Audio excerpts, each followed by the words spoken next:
First of all, I just want to say it's a huge honor to be the first guy to get 3 Hall of Fame rings. I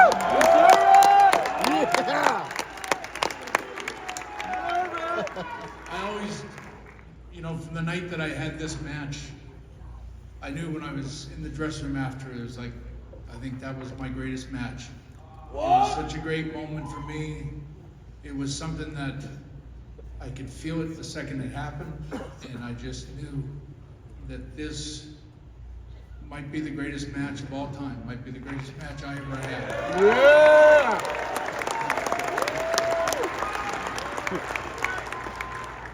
There's a famous French painter that once said, his name is George Braque, he once said, art is a wound turned to light.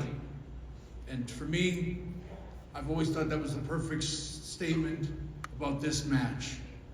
And for me, just having this match with Steve Austin, I'll say that Steve and I always got along really well. We were good friends.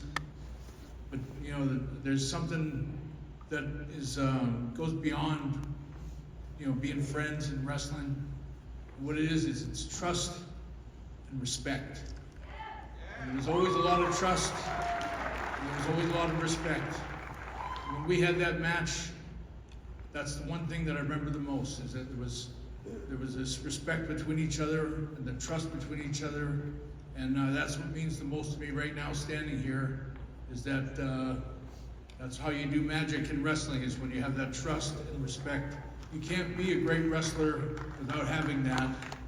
And I had it with a lot of wrestlers, but for me, the one guy that stands out the most as having the most respect and the most trust was this guy right here.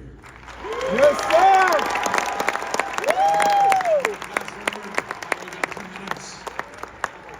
Steve, take you on the rest of the road. What? Man, I've talked about this match so much. Come out here and I smoke up Bret's ass and my ass. And it seems like overkill. But hey, that's the gig. It happened to be a real good house in Chicago that night. Chicago seemed to be a stronghold for me. Yep. Bret and I went to the finish room, got the marching orders. I didn't think much of it. I kind of doubted it. Bret and I were sitting on the apron kind of talking. I went back, doubled back to the old man, said, hey man, you think it's gonna work? He goes, oh goddamn. Steve. So I went back out there and started talking with Bret. Anyway, went out there and just had a hell of a match. And it was basic and it was simple. And you can do whatever you want, but man, if you keep it basic simple, you got a pretty good start there. Because you ain't got to do a whole bunch of shit in the air and hurt yourself. It was a great match. It was a lot of fun. And like CM Punk said, he so properly addressed Ken Shamrock. I'd like to say thank you to Ken Shamrock. He brought a lot of eyeballs to that match.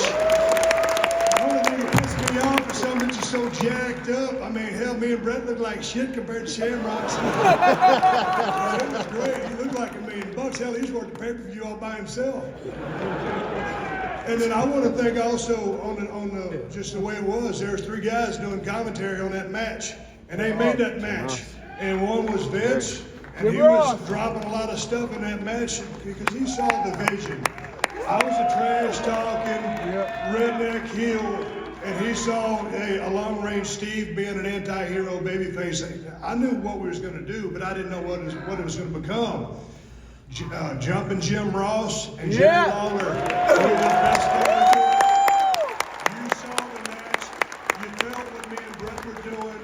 It was personal. It was real. And with those 3 guys doing the commentary, they laid down the soundtrack to back up every single thing we did. And it was a combination of that crowd, the story, and everything coming together.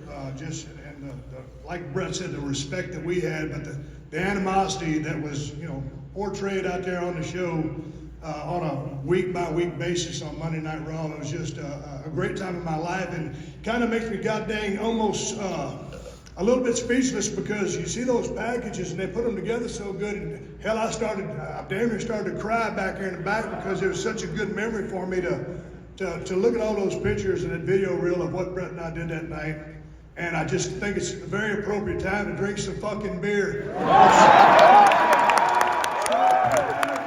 Drink some beer, I sure would appreciate it because I'm about to start crying, and I might get a hangover tonight, and I look like that damn thing right there. You gotta bring it down! You got it down! I don't know if you want to drink a beer, but I'm going to open you a beer. Pat, I know you'll drink a beer. Bret, I love you. You took me under your wing when I came into the company. We understand. You showed me the way. You helped me out. You knew that we could make money. We did. If it wasn't for Bret Hart, Stone Cold Steve Austin wouldn't be sitting here. I'm proud to be the first match with Bret going in because all of my peers over here, I'm looking at Mick Foley, Shawn Michaels, all these guys, Triple H, they could have went in themselves, but we were the first. We deserved it. Kind of changed the history of the business, and that's the bottom line. Cheers, Bret.